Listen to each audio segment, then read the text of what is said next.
So Yeah, no problem we at all. should finish by like 4 o'clock. Sure, no problem. Okay, so my first question is, what Mhm. does a typical day? Typical. I'm sorry that again. What does a typical day in the life of a movie journalist look like? Ah, well, that's the thing. There's no typical day. That's one of the most exciting things about journalism, which I guess you might have already discovered. That no one day is generally the same. I mean, you might be working on the same sort of thing or the same kind of genre, whether it's writing about the news or writing about movies or sport, whatever it is. But no 2 days are exactly the same, which I think is one of the most wonderful things about this gig. Do you get to choose what you review, or does it get given to you? Um, that depends. Generally, over a long period of reviewing, probably coming up now for, oof, what's the maths on this? 97? Um, 97, 2007, nearly 30 years now. I've been reviewing movies and TV programs. I don't review movies anymore. That's a decision I made after I made my own movie. That one, that one. How does Zoom work? That one. Yeah. Um, because I decided I was never ever gonna pass comment for money on anyone else's work ever again after my own experience having done this. But in terms of the TV reviews that I write for The Guardian, they definitely, I really don't get a say in that. They give me what they want. Very occasionally, if there's something that I really want to look at and write about, then I'll specifically put in a request for it. Mhm. But otherwise, they just is it like a? Do you know the film Forrest Gump? Yeah. Do you know the phrase "Life is like a box of chocolates"? Yeah. Yeah. You never know what you're going to get. Well, it's kind of like that, and as is Yeah. journalism. Yeah, So how many times do you have to watch a film to get a full understanding of it to review? that's a really good question. That's a great question, actually. Um, in the old days, because deadlines were short, and this would be the same for most professional sort of film reviewers, you'd pretty you'd probably get one crack at it. Obviously, that's not ideal, but in some ways, your first response is probably the most honest response, isn't it? You know. Mhm. Um, but on the negative side, you don't have time to kind of sit back and really ruminate and to meditate on what that meant to you, you know. And a lot of things deserve that, I think. Um, Mm. I think it probably helps that about 99% of things released are absolute rubbish. So actually, your first reaction is probably the correct reaction, which is just, oh God. Yeah. But the ones that are brilliant, and let's face it, a lot of things are quite incredible and they deserve to be celebrated. It's ideal to watch them more than once. I mean, let's take the Selfridge instance. I mean, what's your favorite movie and how many times have you seen it? Four Lions about 10 times. Did you say Four Lions? Yeah, Four Lions. As in Rubber Dinghy Rapids? Yeah. Amazing. And you've seen it about 10 times. That's great. And I guess Yeah. that every time you see it, you get something a bit more out of it. Yeah, there's always a joke which I don't notice, and then I'll notice it and start laughing at it. Yeah, exactly. And it's the same with everything, really. It's that some things really deserve a second, third, a thousandth chance, Yeah. you know, and the more you see, the more you see in them. Having said that, there are also things that films that I kind of hated the first time round or just didn't care for at all. And then I saw them many years later, maybe 10, 20 years later, and I realized they were incredible. Yeah. Um, that rarely happens the other way round, but it also happens that way round. Things you thought were amazing, you realize actually just did do nothing for you. So there's no, to be a film writer or be a film critic or reviewer um, is a very personal thing. There's no sort of one truth out there. There's no accurate review. It's simply about how you're feeling at the time and any other number of variables. If you're reviewing a bad film, do you still enjoy doing your job? Oh, more than ever. One of the unspoken, and not maybe so unspoken secrets about being a film critic, or about being a restaurant critic or any other kind of critic, And I really, as I say, I'm not a critic these days. I've cured myself of Yeah. criticism by doing something for myself. It's tricky, isn't it, when you're in a Zoom? Yeah. To know where to point. Um, yeah, it's one of the unspoken secrets. It's actually delightful and a real delicious guilty secret that it's just as fun, if not more so, to really put the boot in. Yeah. Which, as I say, I feel very guilty about having done that in the past because I was a little bitch, or I could have been in the past. And yeah, I apologize to everyone whose day I am made, if indeed I did that in the past. But yeah, it's great fun to really tear something to pieces. Yeah. How do you adapt to the ever-changing journalism landscape? If you mean in terms of technology or in terms of indeed employment or anything, it's Everything. um it's a tricky one. It's in terms of how journalism has changed massively, massively since when I graduated in 1997. I'm that old. I started when I was 24. I was even old then, I was like a mature student Yeah. when I went to college at the LCP, and I graduated in 97. And when we graduated, um, just to give you an example, there was just a kind of the newsroom, so to speak, was literally a kind of drafty room with a few not even laptops, like big, huge, chunky computers in. We didn't have, as Matt tells me, you have a kind of mock-up TV studio and like a radio studio and all sorts of things. Like none of that. Um, Obviously, journalism for students and trainee journalists has changed an awful lot as well, which I'm delighted about for you guys. But for me, as just to give an example, I mean, I wasn't even on the internet when I got my first journalism gigs at the Mm. Guardian writing TV reviews a week after I graduated, which is miraculous, really, to think about. Mhm. I can't even think that would happen today.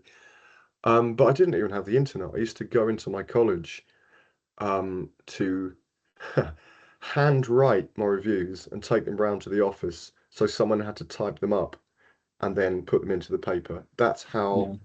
That's how caveman like this was until they got really annoyed with me like after about 3 weeks and said, "Look, can you just mail them in, like email them in?" And my head melted because I had no idea how to work an email. It was very complicated in those days you may or may not be aware of this, but the internet in the old days was attached to your phone line. And when I say phone line, I don't mean a mobile phone, a smartphone. I mean like literally a handheld phone. And Right. it was attached to that. So when you wanted to boot it up, you would hear this extraordinary noise that went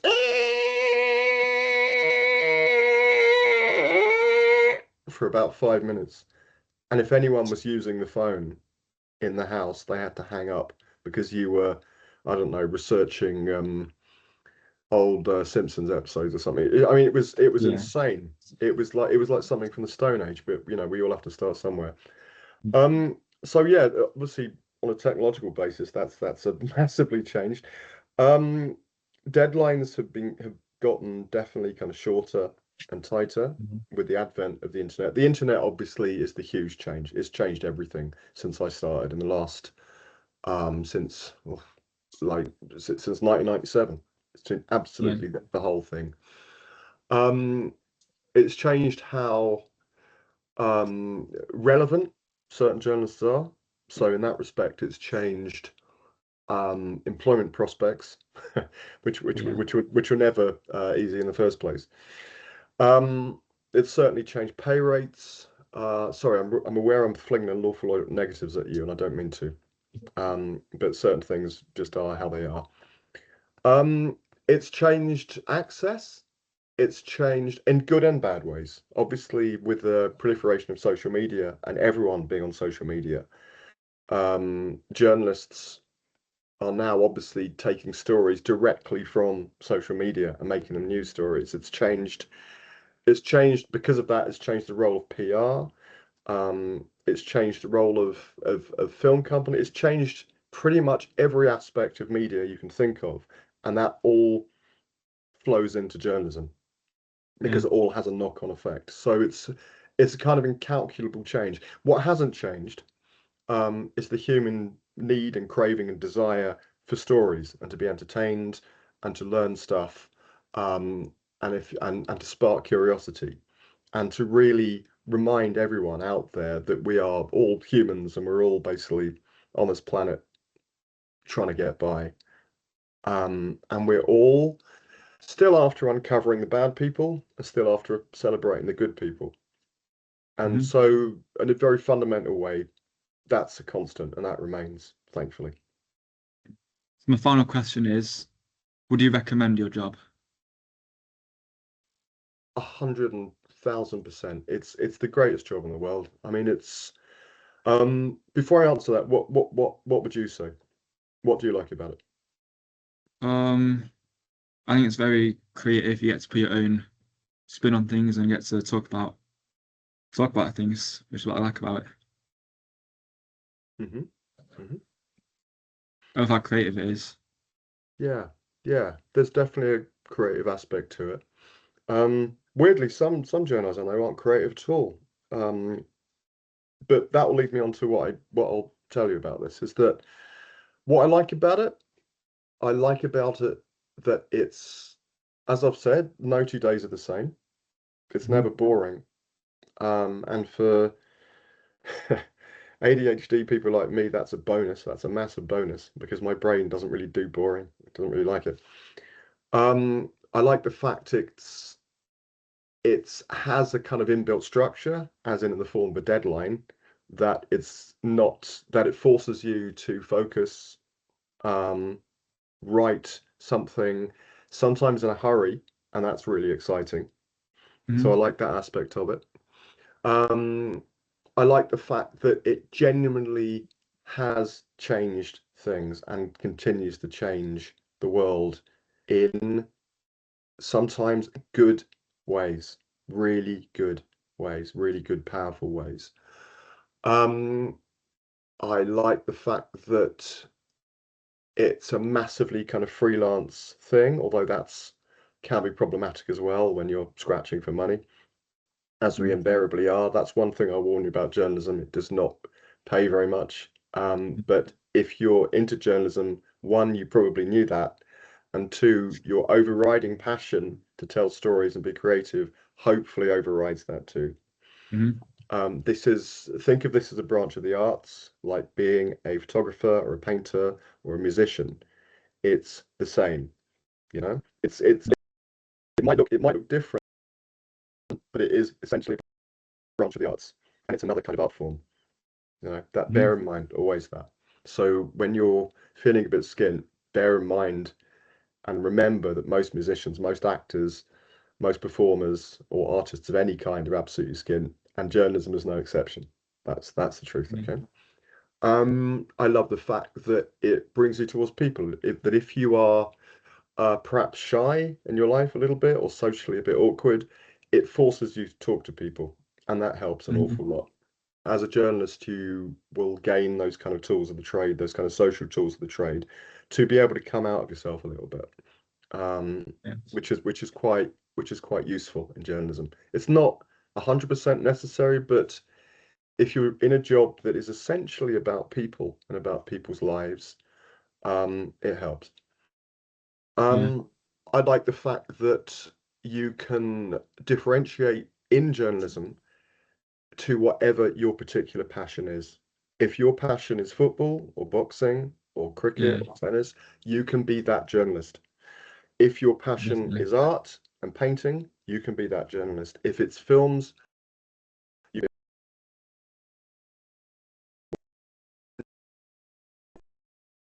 and importantly, is when you get out there in the big wide journalistic world, delineate, specify. That's the most important advice I can give you is to get your niche, is to get your own little Yes. field that you become the best at. Because if you're not, then you'll be anyone for hire. And why there is a virtue in that, there's also a huge virtue in being the go-to person. Hmm. Yeah. So yeah, for all those reasons, It's amazing. I don't know if you've had any exercises with Matt or before in which you've been forced to write something to a deadline and hand it in, and you've had to do that in a specified amount of time. Have you had that sort of experience? Yeah, every single piece we do. Fantastic. And is there a hopefully a kind of excitement in having to do that and being forced to reach that deadline and say what Sometimes. sometimes and say what you want to say within that and be Yeah. really, really crystal sharp about what you're saying. And Hmm. that's the other thing. If you're creative already and you're good at English or enjoy writing or enjoy words, one of the great things about journalism is that you can apply that skill to very other many jobs as well, whether it's being Yeah. an editor or a sub-editor. A lot of journalists go into PR and agency work and copywriting or Hmm. advertising because you can apply what you've learned in journalism to many other fields. So yeah, top three, I suppose, off the top of my head. Um, never boring, just because the whole structure of the job. Two, the ability to diversify. You can go into so many different areas if you wish. It's a springboard. Yeah. Think of it almost weirdly as a kind of like a job platform in and of itself, in which it can be a springboard to lead to so many other places. As I said, I ended up making a movie because of journalism.